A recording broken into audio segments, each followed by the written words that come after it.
listening to On the Couch with Carly. Carly's Couch is a safe space to talk. I'm a psychologist, but I'm not your pipe-smoking, tweed-wearing stereotype. Hello and welcome back to On the Couch with Carly. Today is another solo episode with just me, and it's chilly in Cape Town, so I'm all bundled up in a jacket inside because we don't have central heating like the rest of the world. Okay, so today I'm talking about gifting, and it is an episode dedicated to the dads. But please, if you're listening to this and you are not a man, please share this with any men, even if they're not dads, just any men that you know, because this is really for you guys. On behalf of women everywhere, I am going to tell you how you can do better.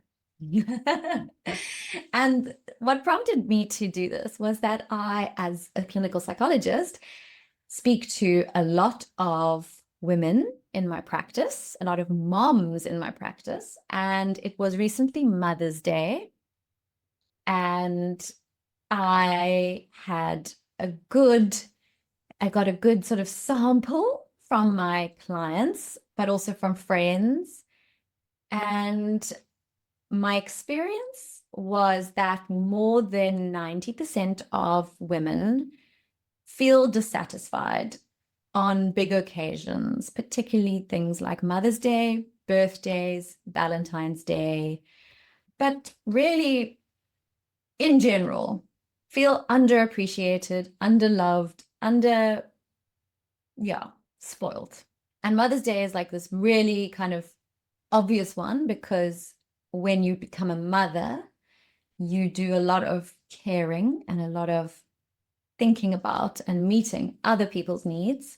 And Mother's Day has got this expectation around it that this is your day to be acknowledged, to be treated to something that you wouldn't normally experience, to really be thought about, and for your needs to be met and for something to be offered to you that you would really like.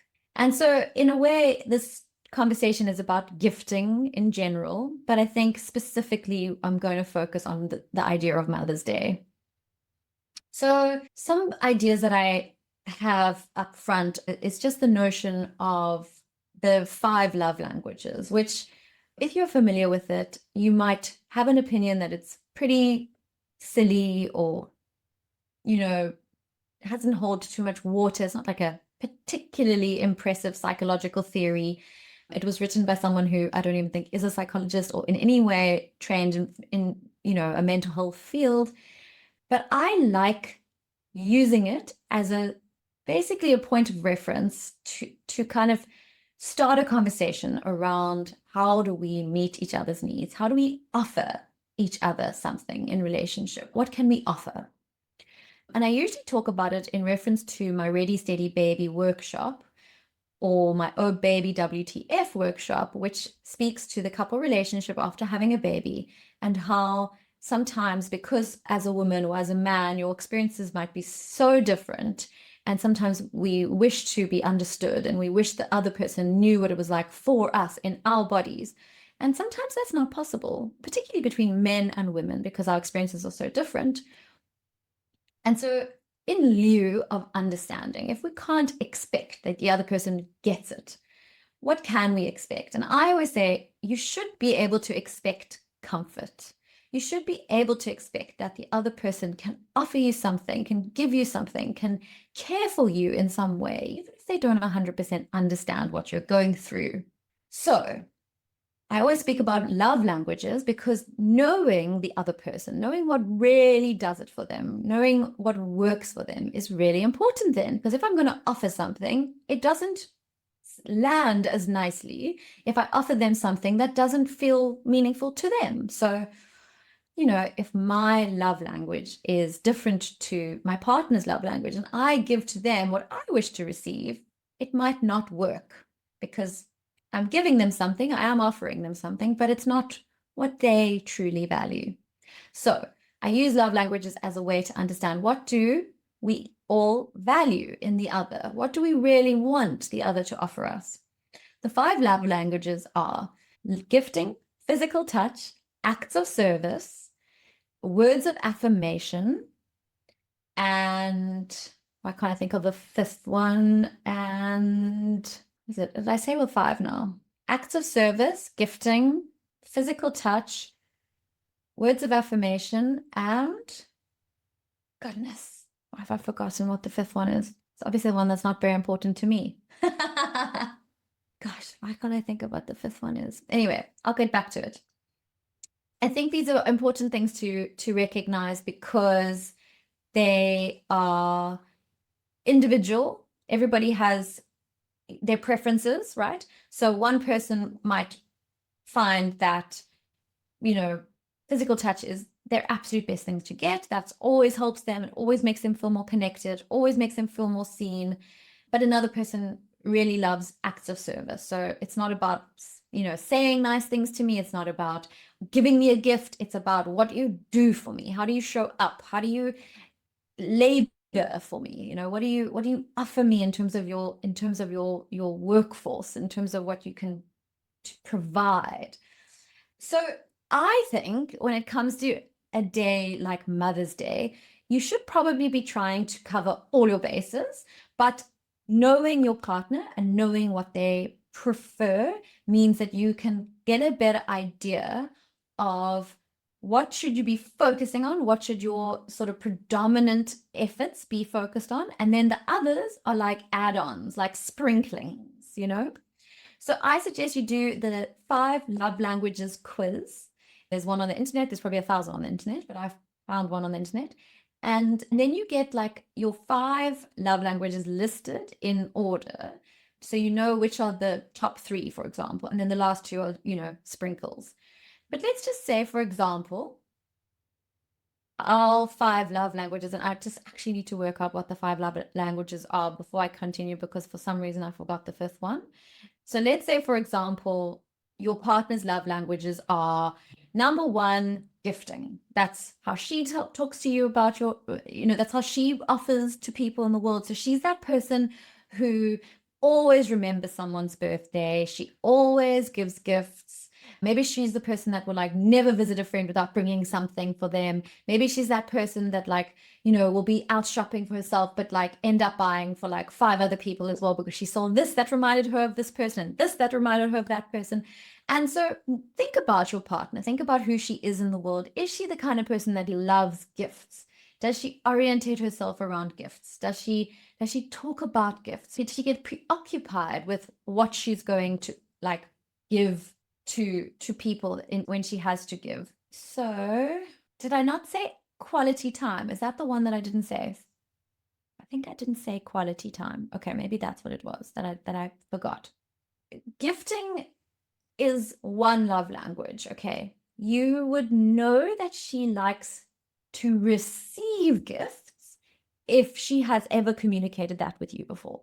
You would know if she likes to receive gifts if she has made a big deal about getting gifts in the past. Maybe not even the ones that you've given her, but maybe other people give her. Maybe you've heard her talking about the gifts that she got. Maybe you've heard her talking about how her parents gave her gifts. Maybe you've heard her talking about that one thing that she wears that she loves so much because so-and-so gave it to her. So just think a little bit about your partner and whether that is her love language, okay?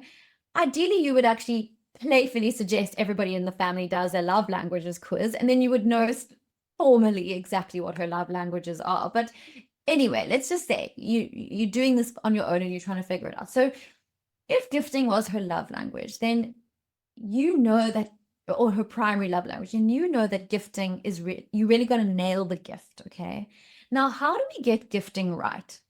So I think gifting is it's an art. Not everybody understands the art of gifting, and not everybody can sort of just, I don't know, look into themselves and think this is what this person needs or wants. But I think we could upskill those who don't know about gifting with these simple tricks. Okay. So you have to pay attention. That's number one when it comes to gifting. You have to pay attention.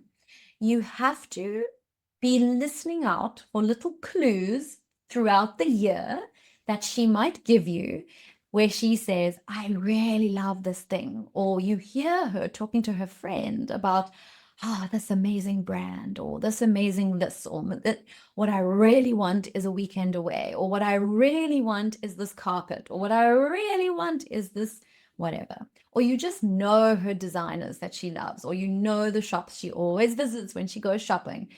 You've just got to pay attention. You've got to make notes, mental notes, and then you've got to maybe make physical notes, because you might forget, because it takes a while before the next Mother's Day to turn around or the next birthday to come around. But write it down somewhere. Have like a little note on your phone that's always like a gifting ideas note. And you just like pay attention, and you quickly put something down there, like you remember, that's a good one. She said that. I know she would like it. I'm going to just write that down. So those are my suggestions. It starts with paying attention. The second thing that you need to do after you pay attention is you need to work out of this thing that I know she likes, what matters to me, or how does giving this to her feel personal to me? So it's not just, because some people have money, and so buying things is easy. You just buy something. But when you receive a gift and you know that someone just bought it because they have money, it doesn't have the same feeling as when someone has been thoughtful about the gift. So it's about paying attention, and it's about connecting between what you know your partner wants and what you are giving them with what they want. So let's say, example, I know she likes gifting. I know gifting is her love language. I know she really wanted this. I don't know. Let's think of something that a mom would really want and you would give on Mother's Day.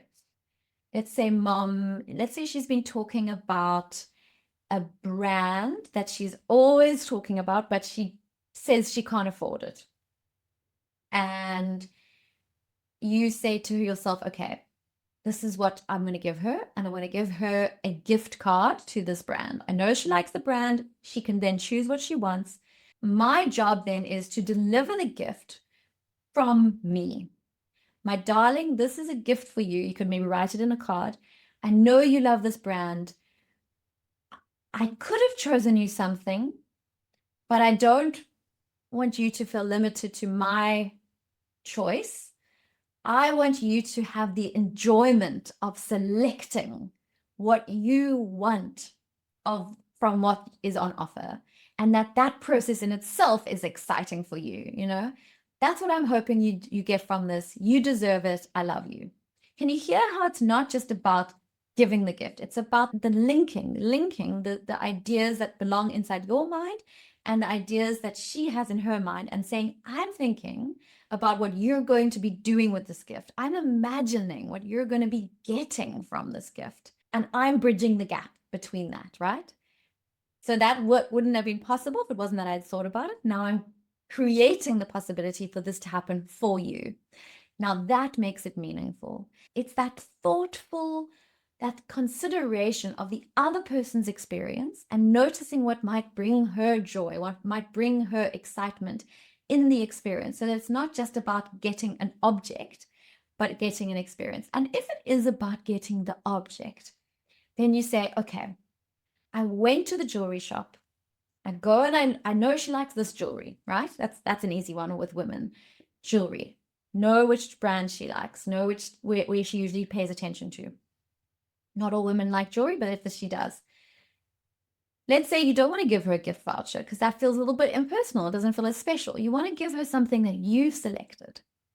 Then what's important about that is you've taken the time, you've gone to the jewelry shop, you've looked at what's on offer, and you have looked inside of yourself and you have said to yourself, what does she mean to me? How do I think of her?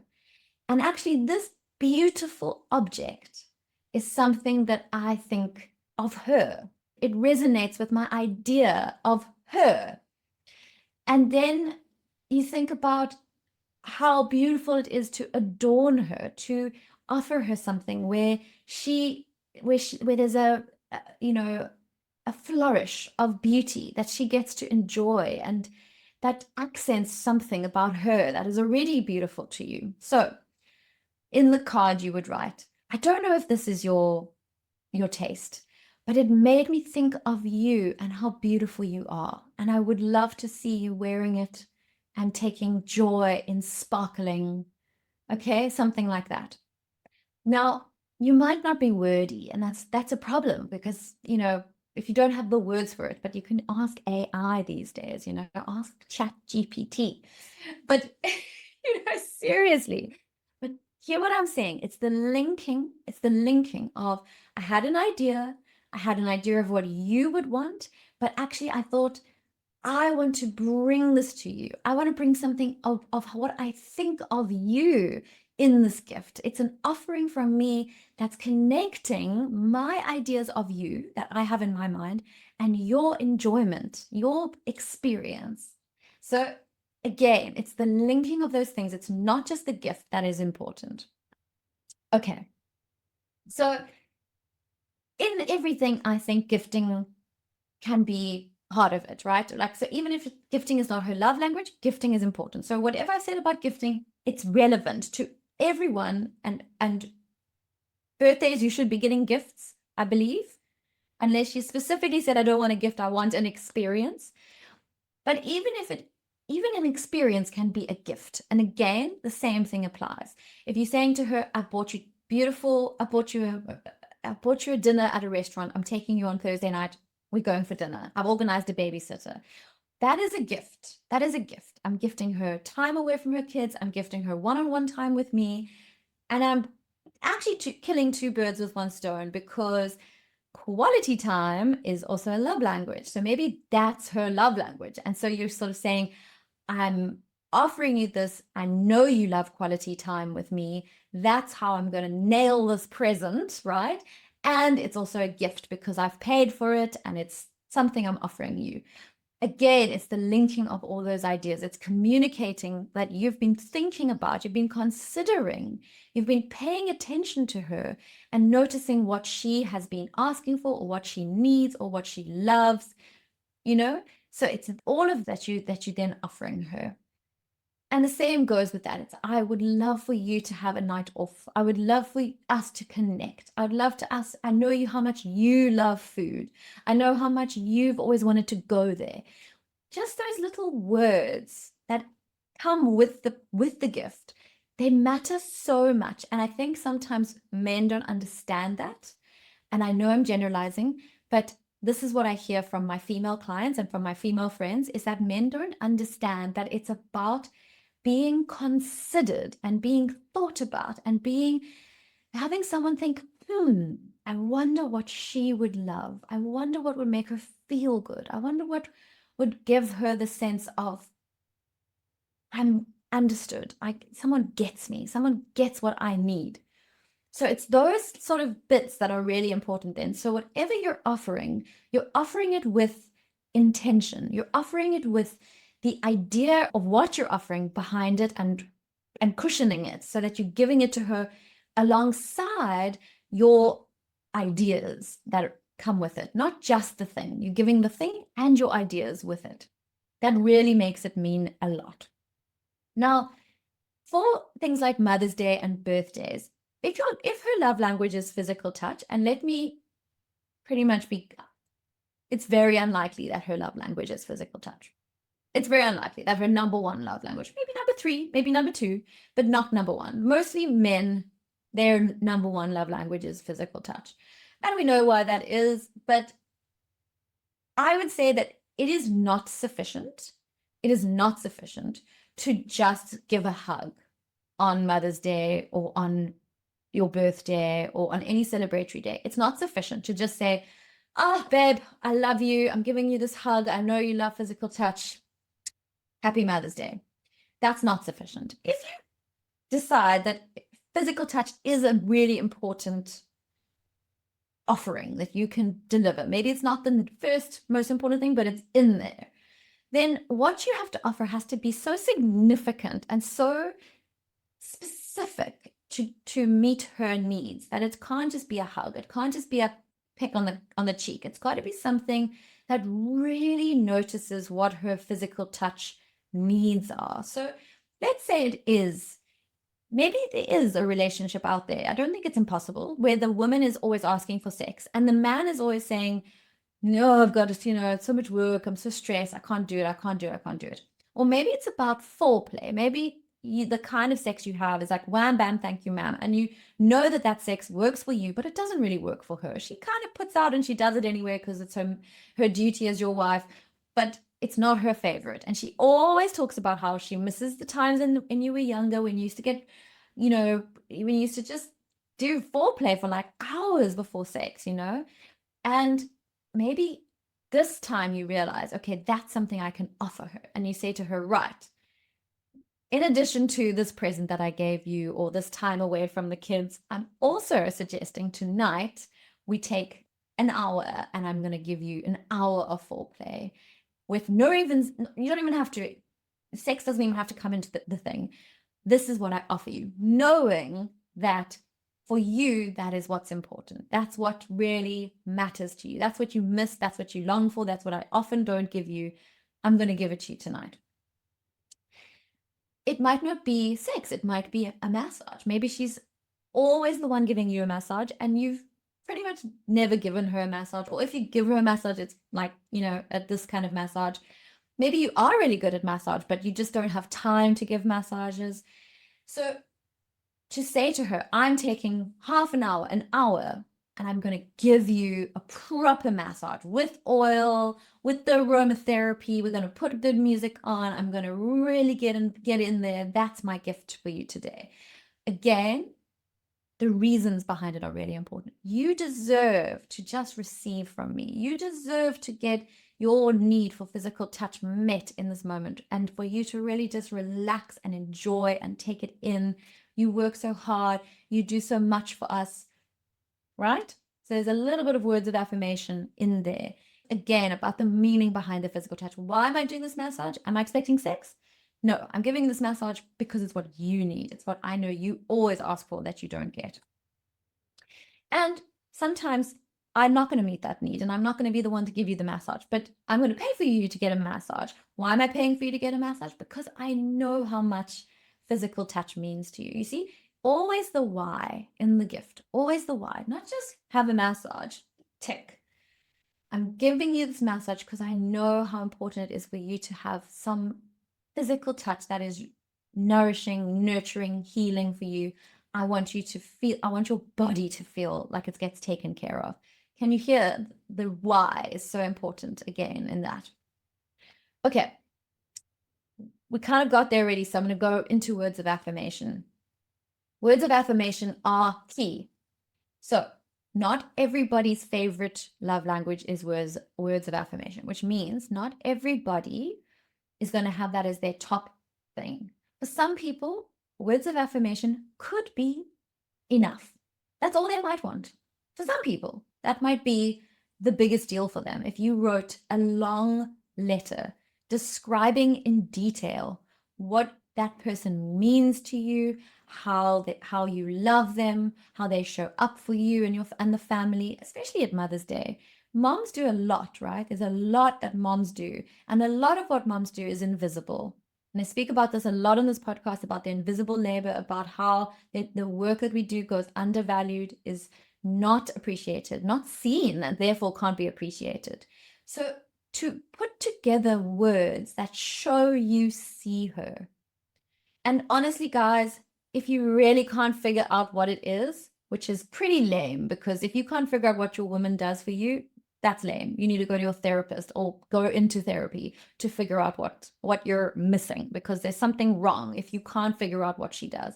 And if you're bad with words and you really can't do the word thing, honestly, ask ChatGPT and just edit it so that it sounds more like you. But at least get a list from ChatGPT of the kinds of things that moms do and could be recognized for, so that you could try and write it in your own sentences and give your own words of affirmation. Because we feel when you are saying the thing because you actually mean it, and when you're saying the thing because you know you're supposed to say the thing. And it's really important that you try to say the thing from that place of real appreciation, of real recognition of what this person offers you and holds down so that you can do whatever it is you do. I'm going to give some ideas right now. So you could say to your partner, thank you for showing up in the way you do for this family. Thank you for all that you do for our children. Thank you for the countless times you have held and soothed and loved and cared for our children. Thank you for all the times you put our babies to sleep. Thank you for the years of dedication. Thank you for the sacrifices you've made, for the sacrifices your body has made. Thank you for maybe the career that you have given up. Thank you for putting aside your ambition or your work drive so that you can be available to our children. Thank you for giving up work and missing work to pick children up from school, to take children to doctors. Thank you for always knowing us all so well. Thank you for remembering who we are and what we need and what we like. Thank you for knowing what foods we all like and what foods we don't like. Thank you for always knowing how to fill the fridge with foods we enjoy and eat. Thank you for making all the most delicious meals. Thank you for, always keeping the house looking the way it does. Thank you for bringing your, beautiful feminine energy to my life. Thank you for the dance parties. Thank you for the laughs. Thank you for being by my side. Thank you for the support. Thank you for caring about my job and how much and how stressed I am. Thank you for, just supporting me and holding my hand and being my cheerleader and believing in me and, caring for me and, just all of it. I've probably forgotten some of the things that I would like to be thankful, but those are some of the things. So how is it that I can sit and think about all of those things like this, but you couldn't even write a 3-lined Mother's Day card to your wife this year? Just hurrah. So my challenge to you is just be better, do better. It's not that difficult. It's not that difficult. Okay. So words of affirmation are great. Words of affirmation can be something that you sort of weave into other gifts or other offerings. So let's say you do buy her jewelry, you could put something on, like engrave something on a piece of jewelry that really is like an ultimate words of affirmation. You could put it in a card, like I said. You could write it in a book that you offer her, that it's there to always remember. You could put it in some kind of artwork. You could have it engraved into something. You could paint it onto a object.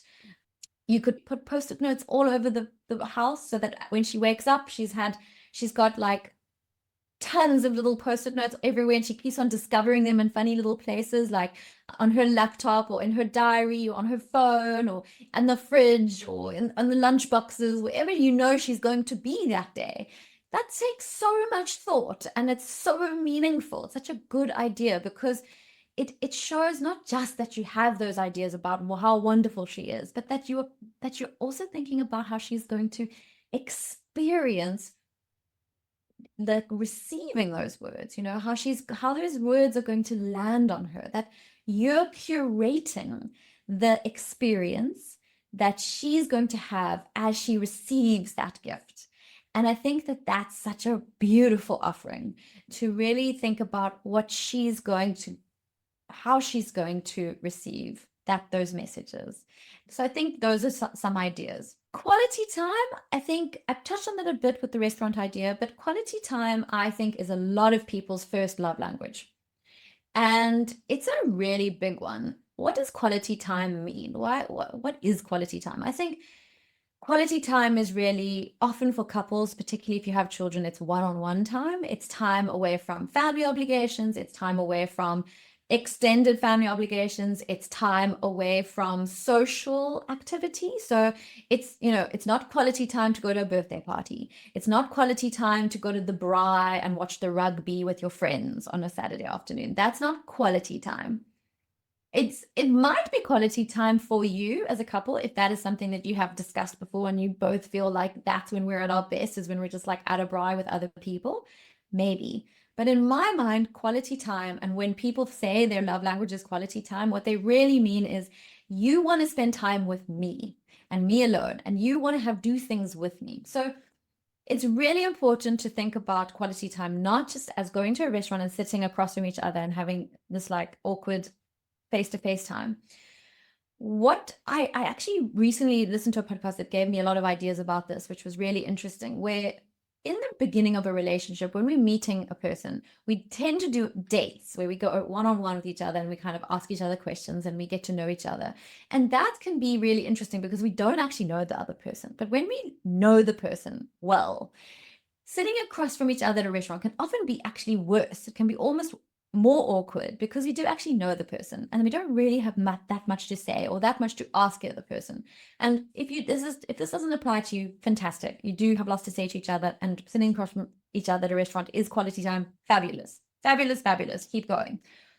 But if that feels stressful to you and it just sort of makes you feel more alienated and you're like, oh my God, why aren't we talking? Why don't we have more interesting things to say?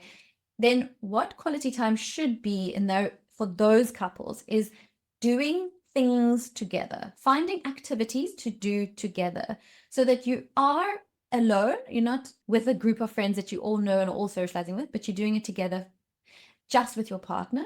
But it is something that is an activity or, possibly even a new activity, possibly something that you've never done before. Those sort of things are really great bonding experiences and really good for building fire in the erotic, right? So like we actually really enjoy seeing our partner doing something new or experiencing this sort of almost anxiety that we feel doing something new. It can be really good to do that with someone that we love because it's bonding and it also makes us feel safe in that other person's presence. And we suddenly realize, oh my gosh, I'm feeling anxious about this thing that's new, but I've got my person with me and my person actually makes me feel safe and actually makes me feel loved and actually makes me feel cared for. And that's why this is so much better to have this person with me. So some ideas for quality time together could be, trying different things like, I don't know, scheduling, rock climbing, experience for the two of you, or going to do like a breathwork seminar, or going to even like a really long walk on the beach, going for like an hour and a half walk on the beach where you're just walking and walking. Like there's some really big beaches in Cape Town, we can do that. But it's just the two of you and you're walking, and maybe while you're walking, you might talk. Or maybe it's learning to surf together or another sport. I think sport often is the thing that brings us together because we're using our bodies, and when we use our bodies, we're a little bit out of our minds, and it helps us to connect. But it could be something, just simply just going away for the weekend together, or going away for a night away from the kids, or yeah, just any kind of activity that really feels like it's just sacred time for the two of you to be together. So again, that might be all that you offer your person, and she might find that that's good enough, but you have to weigh it up based on what you know her love language is to be. If that's the case, then how you present that is really important. So if you say to her, hi babe, for Mother's Day, I'm gifting you a surfing lesson, you might not quite nail it in that moment because it might feel like quite arbitrary. It might not land on her in the same way as if you say to her, babe, for Mother's Day this year, I have decided that what I would really love is to just spend quality time, me and you, so we could have just time together to enjoy each other's company, away from the children, away from, the demands of life and our domestic life. And I just want to enjoy time with you. I just want to spend quality time with you. And I know it might not be your thing, but I really have always wanted to try surfing. And I just would love to do this thing with you. How do you feel about going for a surf lesson. Maybe we can do coffee or something, or breakfast on either side. So it's not just surfing, but something that, we know you'll love. But yeah, that's something I really would like to do with you, because I think it would be so beautiful to have that time with you. Can you hear how the way you deliver it changes the offering? It's not just the offering, it's the intention behind the offering. So I think that that's really important. When it comes to mothers, however, quality time with you might be second priority for her after quality time with herself. So what she might really be needing is to just be alone and to do things on her own for herself, me time for her. Now, I think this is something that you would have picked up by now. If you aren't sure if you've picked it up or not, then you would probably know that she needs me time, quality time alone. If she's been telling you things like she never gets time alone, she didn't even get to go to the toilet the other day because the kids were on top of her, she never gets to just shower or wash her hair without the kids being there. Basically, if she has a child under the age of 3, you can be sure that she needs time on her own more. Like, that is a guarantee. I can tell you that right now. So just think about that. But perhaps maybe the rule should be like every Mother's Day, every mother should just get time alone for themselves. Or every woman should be gifted time alone. So like, the role of women in our society it's a really caring role. We as women, we offer a lot, we support a lot, we serve others a lot, others' needs. And so it is actually probably just true that every woman would like time on her own, and really particularly mothers. So I think if you are going to offer quality time, perhaps say to your wife or your woman, I want this time for us, but I also want you to have your time for yourself. So I'm gifting you. I'm going to take care of the kids for 2 hours or however long it is that you feel is manageable for yourself. I want you to have a night away. I want you to have a weekend away. I've booked you and your friends a weekend away. I mean, I wish someone had given me that. But, that the thought behind it again is important. I'm going to look after the kids for 2 hours. Do with this time what you want. I want you to take up the time and really give it to yourself. Don't do anything don't do any chores around the house. Don't use those 2 hours to look after someone else. What do you need? I want you to use this time for you, and I will look after the children, right? That's how you give that gift. Okay. Acts of service. This is a big one, and everybody's different with this, right? So I think a lot of people have acts of service high up on their list of love languages. I think many people really love it when someone does things for them, but not everyone.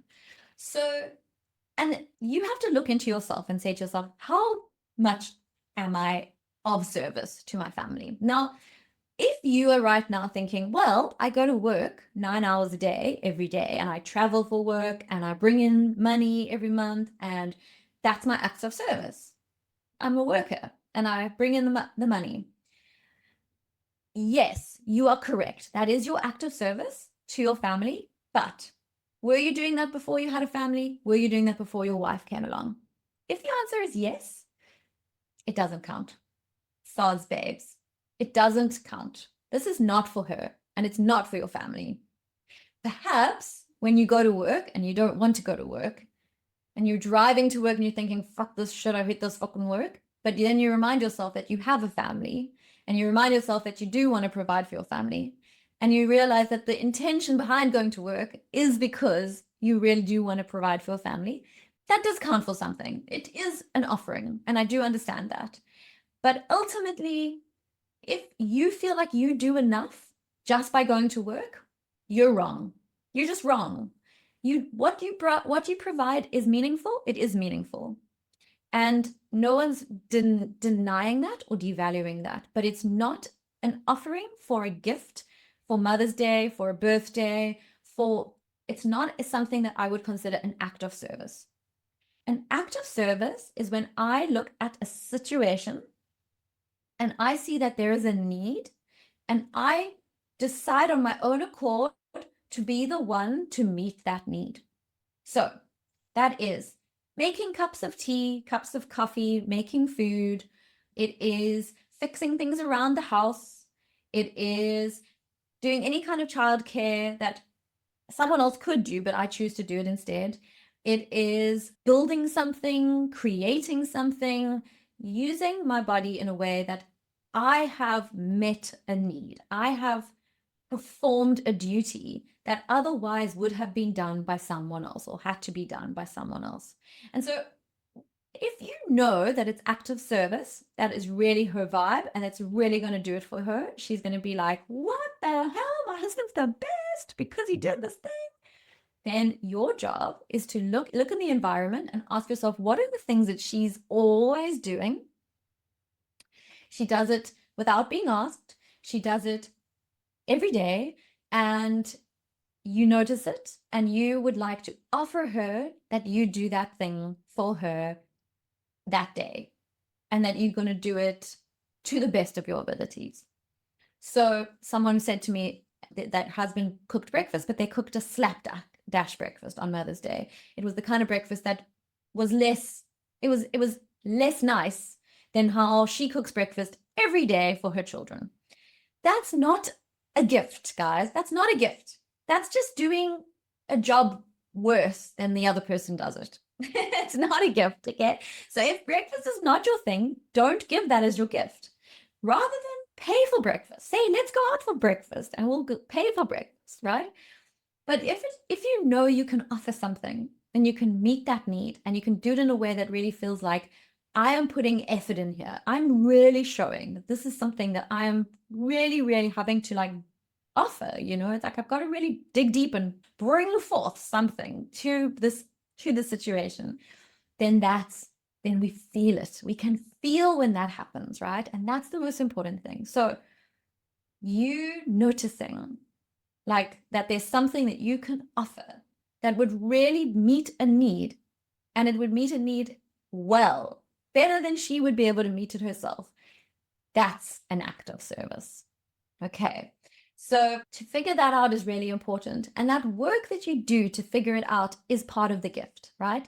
So thinking about her, what she does around the house, what she does for your family, and thinking about how you could take something off her plate and give her it instead, and do really offer her something, make it extra. So let's say she makes scrambled eggs and toast every morning of her life for the children and for you. Then to offer something that it will be a real act of service is to make a massive fry up, including pancakes, maple syrup, have a vase with flowers in it, make sure that it's delivered on a beautiful plate, put it on top, put something beautiful around it, make sure that she's lying in bed so that she doesn't have to get up and she gets the breakfast. You know, it's all those little flourishes that add that extra dimension that really makes it feel like a gift, like something I'm getting and I'm being thought about and I'm being offered something, and it's taking effort on your part, right? And that effort is actually the gift.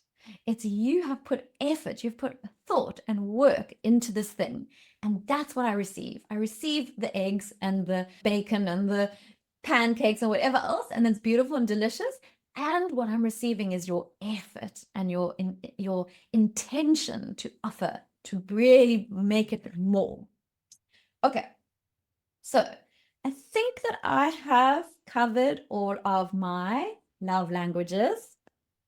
And I guess to sort of sum it up, I would say try to meet at least 2 of the love languages.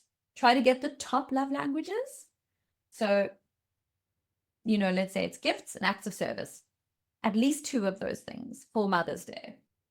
Words of affirmation are never not appreciated, particularly if they come from the heart. So even if you know it's not her top love language, put it in there. And if you can do all 5, why not do all 5? What's it really going to cost you? What is the difference between offering 1 and 5 to you? If it's a matter of time, or it's a matter of just thinking about it ahead of time, or putting a little bit more extra effort, then do it. Do a 5. And then the other thing is, what most women really also anticipate is that this thing that you're going to offer them, it's not going to be just 5 minutes of the day, and then the rest of the day just goes back to normal. What women expect is that because it's a whole day, we expect that the whole day will actually be thought about and for energy to be put into the whole day, so that even if in the beginning of the day I give the gifts, and let's just also say that, I don't know if that needs to be said, but when she wakes up, she needs to receive something, not later. If she doesn't receive something straight away when she wakes up, she's going to be disappointed. So you need to have thought about this ahead of time. Oh, this is really important. I didn't even think about this. When you have a deadline, so when you find, okay, first of all, start the year off. Put in your calendars. Everybody has a work calendar nowadays. Put in your work calendar Mother's Day, her birthday, the kids' birthdays, and whatever, Valentine's Day, your anniversary. I forgot to mention the anniversary. Okay, these are your important days. Your first job is to go and put those in your calendar. When you put it in your calendar, you're going to put an alarm on for the week before the event. So you're going to have an alarm on for the day, and you're going to have an alarm on for maybe the week or 2 or 3 or 4 or however many days you need ahead of time, because you need to be alerted to that date ahead of time. You need to be thinking about what you're going to be doing, I would say at least a week in advance. And then you've got a week to plan and prepare and think about it. And if you think it's too much effort to think about your woman 4 times a year, you're not good enough. Full stop. You're not good enough. Get better. Just be better. So these events are critical in showing your woman that she matters to you and showing her that you are worthy of her. And if you think that is not something that you have to keep proving, you are wrong. So keep proving it, okay? You've got 4 dates in the calendar. Put them in your calendar, put an alert ahead of time, and then you know you've got time to prepare and plan. You're thinking in advance. Thinking in advance is part of the gift. Thinking in advance will be noticed. Believe me, she is going to know if you thought in advance or if she didn't, which means you're going to have to look at how long things take to get made, how long things take to get delivered, right? These are all things that women do all the time, every day. They consider and they have the mental load of imagining when you have to book something so that it comes at the time when you want it, right? So that is your job. If you know she wants a book and you getting it off Amazon, you need to know when Amazon's actually going to deliver it. So perhaps 1 week in advance isn't even enough. Perhaps you need to be thinking about this ahead of time. And that's up to you to figure out. But a week should be enough for certain things, at least things that you can buy in the shops or things that you can offer, like cards and written things and reservations. Anything more than a week in advance is actually just going to add to your credit. It's just going to make you better in her eyes. So just think about that. Anything a week in advance is the bare minimum. Anything more than a week in advance is just going to show her what a freaking god she has as a man, right? What a genius decision she made marrying you.